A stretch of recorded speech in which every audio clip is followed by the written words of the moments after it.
سودو هذا صاحب يال برنامج كان برنامج مهمة وبرنامج معناها الدقنيني معناها إن لو قاعدين يتقصب هاي مرسيه الرئيسي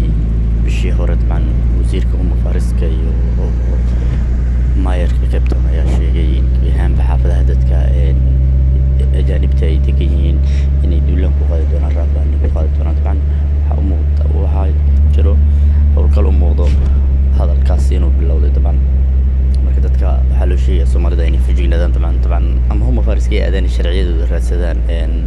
almihii la soo dhaafay raaftaan ay soo locationada waaweyn ee dalka Koonfur Afrika gaar ahaan gobolka Western Cape Cape Town aad ayaa loo bartilmaameedsanay dadka ajaanibta marka qofkii Soomaaliya dabcan sharci aan lahayn maalmahan waxaan ficlaan lahayd inuu dukaanka iskaga maqnaado ama guryaha dambe ee dukaanka hadii la soo qari karo iska joogo maadaama mar walba iyo saacad walba imaanayaan mararka qaar la sheegay in dukaamada qaar laba mar iyo saddex mar ay tagayaan oo ilaa iyo habeenkii ay wareegayaan sida shalo kale locationada qaar la sheegay ilaa 40 ilaa 50 Soomaali iyo ajaanib kale oo badan oo sharci la'aan oo dukaamo laga soo qabtay ayaa la qabtay marka sidaa darteed